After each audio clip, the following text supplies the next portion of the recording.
Hi, everyone. Today's lesson is going to be focused on state changes, which are a specific type of change that matter can undergo.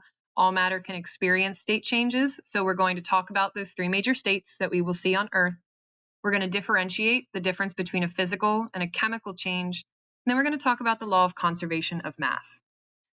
So when we look at matter, it's going to exist in three main states. There are exceptions to this. For example, if you are on a star, you will see gas that also has electrical current, something that's called plasma. But really on Earth, we're working with three major states of matter in chemistry, which are a solid and a liquid and a gas. So you can see with the pictures that are sort of placed around here, solids are where you have your particles and they are put in place very close to one another. They're tightly packed together. They have a definite shape, as in whatever shape they are, they're going to stay in that shape unless you do something to change the shape. They can exist as their own individual object. They're not going to fill their container up and spread out.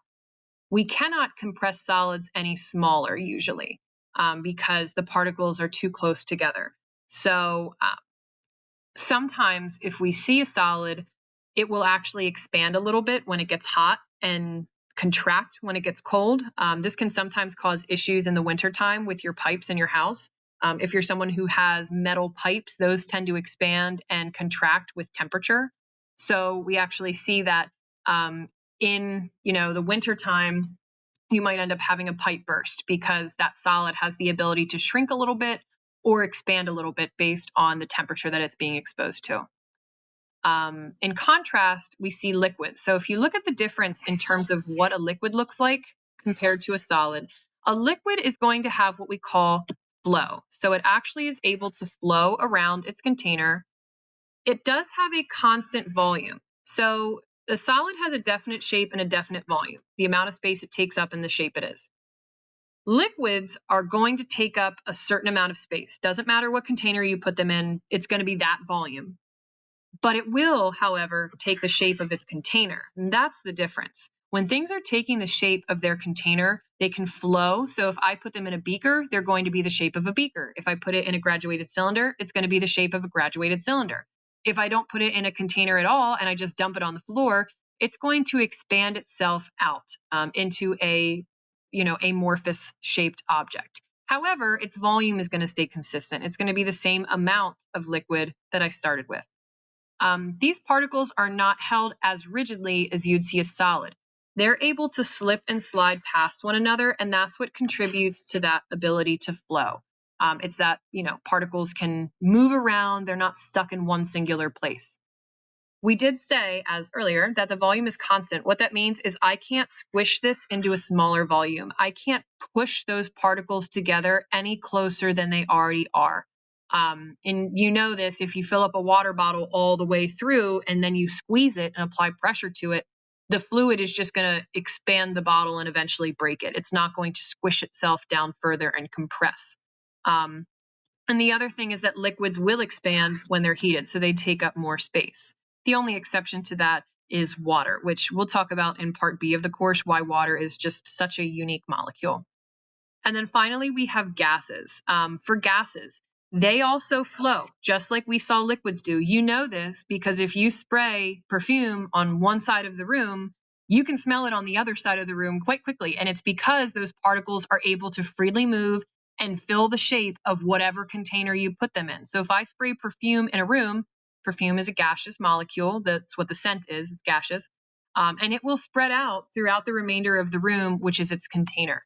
So they will conform to fit the shape of their container. They fill up the entire volume of that container. So they don't have a set volume. They don't have a set shape. They can be compressed. Their particles have a ton of space in between them. They're trying to stay away from one another. We can also compress them very easily. If you've ever seen someone who has to wear oxygen for a medical condition, they're carrying around tons of oxygen particles that are just under a lot of pressure inside of their oxygen tank. So we're able to squish gases down into a much smaller size. And they also expand when heated. This is why if you have balloons for a birthday party, you want to try to keep them away from lights and other things that get hot because that gas will literally stretch the balloon out until the balloon can't stretch anymore and it breaks. So gases are pretty unique in how they work, but hopefully these things aren't super new to you. Okay. No. Okay. I guess I have to clear my selection. Hold on one second. Sorry, guys. Okay. So one thing to note, and this is sort of a misconception sometimes, but a gas is not the same thing as a vapor, okay? A gas is something that is naturally at the gaseous state at room temperature. Things like oxygen, nitrogen, helium, fluorine, neon, like I'm just picking some. If you're in the classroom and you ever happen to look at our periodic table, the gases at room temperature are red on the periodic table. So you'll see that oxygen, nitrogen, fluorine, chlorine, krypton, any of those are going to be red on the periodic table. And that indicates to you that they are a gas. They are naturally gaseous at room temperature. The contrast of that is a vapor. Vapors are in a gaseous state, but that substance is usually going to be a solid or a liquid at room temperature. So if we're looking at something like steam, while it is technically gaseous particles, we call it a vapor because it's eventually going to condense down and turn back into a liquid at room temperature.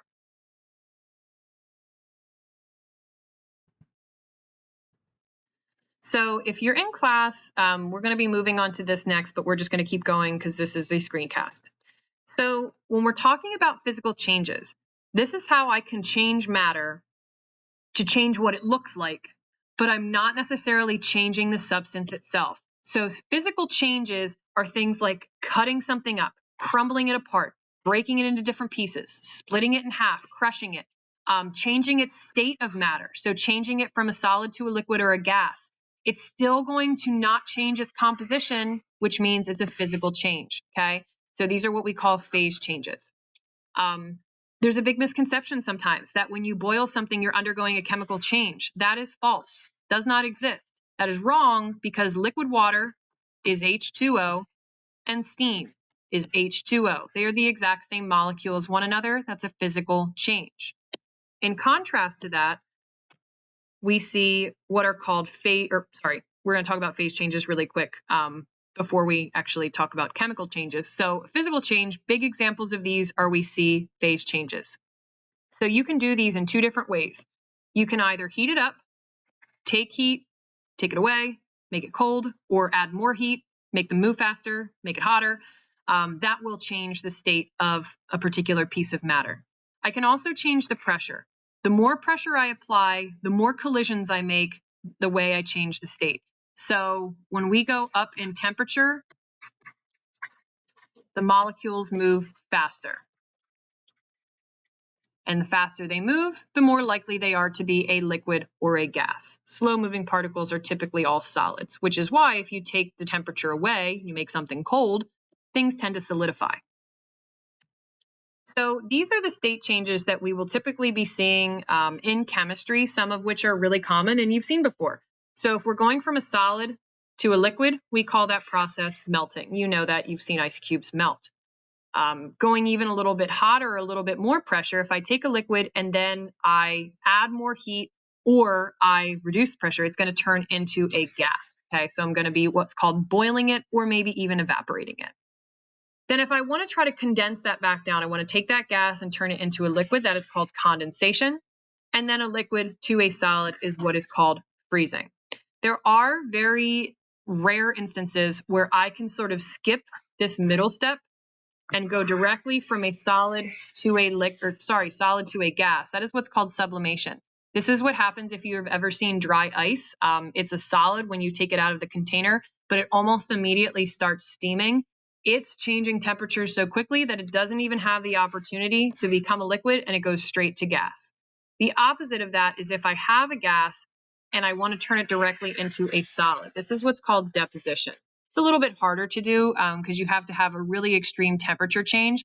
But if it's ever super, super, super cold outside, like sub-zero temperatures, you maybe have seen videos of people actually doing what's called deposition by taking a pot of boiling water and throwing it in midair when it's very cold, like sub-zero temperatures, and it will actually take those solid or those water vapors and immediately turn them into ice. So you see what almost looks like snow, kind of, because that person is literally causing that deposition to occur, which is pretty interesting. Hello. Okay. So when we look at how we can impact a particular piece of matter and how we can change it from a solid to a liquid or a gas, we're looking at what are called phase diagrams. So this is the typical phase diagram that you can see here. And on the y-axis, we have increasing pressure. So as we go up the y-axis, the pressure is going up, high pressure situation. As we move across the x-axis, we're increasing temperature. So if we look at this chart, I can see that for this particular substance, if I have a really low temperature, like down here, I can exist as a solid if I have high enough pressure. I can exist as a gas with low enough pressure, but I can't really exist as a liquid. So a liquid is over here, and a gas is over here. So you can kind of see they're color coded. But these arrows that you'll also notice here are indicating at what temperature and at what pressure something will experience a phase change. So let's say I'm looking at this particular point here. If we were to look at this as a true phase diagram where it would have actual like markers down here of what these temperatures are and what these pressures are, we would be able to tell the exact moment when a solid will melt into a liquid if I know the exact pressure and the exact temperature. So what I would do is take this particular phase diagram, I'd look at that point, and I would see where that correlates on the temperature diagram and the pressure, okay, and see what pressure those would exist at.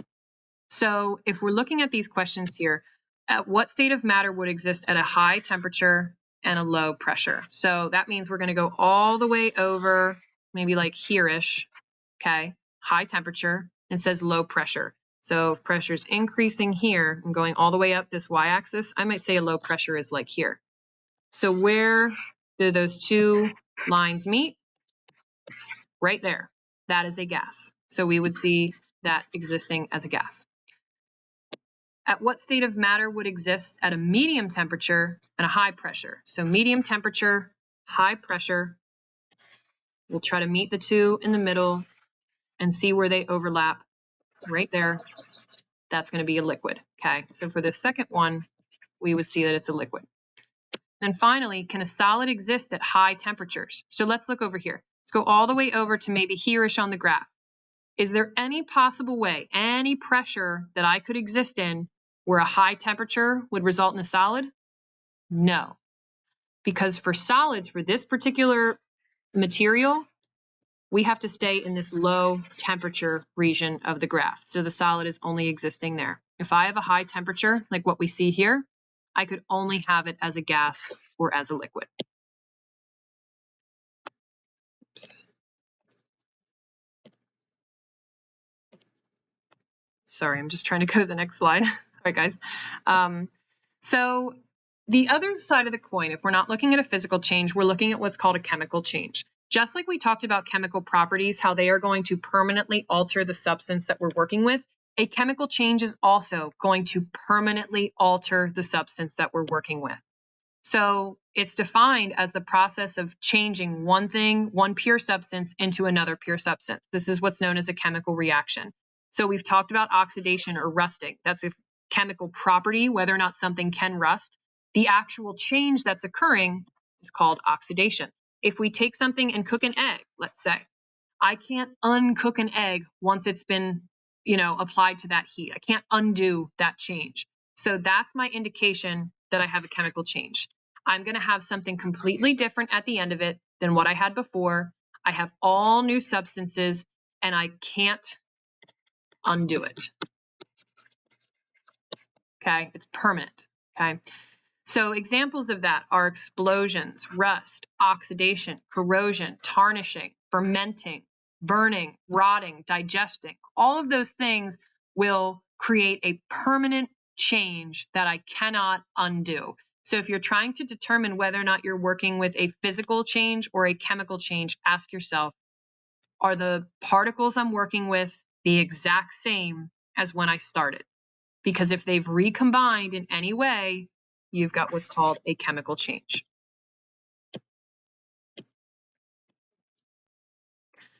So when we talk about the law of conservation of mass, prior to the late 1800s, we really didn't understand chemistry super well. And it wasn't until this guy here, his name is Antoine Lavoisier. He was someone who just studied chemistry for fun. Back in the day, you didn't really have a whole lot of fun stuff to do, so he liked to study chemistry. And he actually found that if you take a chemical reaction, obviously at this time, they didn't know what was happening at that subatomic or atomic level. They just knew things were changing into something else. He found that if you can create what's called a closed system, meaning there's nothing coming in and there's nothing going out, it's completely contained within that apparatus, that if we take the mass before and the mass after, it's going to stay the same as long as we maintain a closed system. So nothing is gained, nothing is lost. The mass should stay the same. Okay, so again, that closed system just means it can't escape or enter. If we were allowed to, for an open system, something that, is just existing out in the open, we might see that the law of conservation of mass isn't working because the mass is going elsewhere. Maybe it's turning into a gas and evaporating out into the air, so it's not going to quite weigh the same. So Lavoisier's experiment totally relied on him being able to create this closed system. So he took his chemical reaction, got the mass of everything before, ran the reaction, let it settle down and make sure it was fully reacted, and he waited after and found that the masses were completely identical. The reactants and the products had to equal the same. This was the first time we could figure out that matter cannot be created and it cannot be destroyed. It is totally conserved, and the only thing that's happening is it's changing how it's combining. So this was a huge game changer for chemistry, in particular because chemistry is the study of how matter changes. And if we know that it's changing and not being created and not being destroyed, we can know where to look for things. So it was a huge a huge discovery for the scientific community at that time. And again, late 1800s. So let's look at this practice problem. We know that the mass of the products has to equal the mass of the reactants. That is the law of conservation of mass. So it tells me that I'm working with 10 grams of mercury 2 oxide powder. I put it in an open flask and heat it until it's converted to liquid mercury and oxygen gas. The liquid mercury has a mass of 9.26. So we know that before the reactant, which was the mercury oxide, was 10.00 grams, okay? Tells me after the fact that once I have the liquid mercury, that's 9.26 grams. So we've lost some amount of grams here, and that has to be the grams of oxygen that were formed. So if I'm taking this mercury oxide, oops, that's not the right formula there, it's HgO, and I'm looking at the mercury by itself and the oxygen by itself. These together have to equal 10.00 per the law of conservation of mass. So I'm going to grab my calculator and I'm going to just subtract out and see what the difference is. So if I know that it has to equal, oh my gosh, my calculator's not working. Oh, hold on. Not what I expected to happen. Okay, sorry, I had to get my phone calculator. I can't do this math in my head. So if I know that it's supposed to weigh 10 altogether, the mercury itself is 9.26. That means there must be 0.74 grams of oxygen that have been formed as a result of this reaction. So I just have to make sure my before is the same weight as my after products.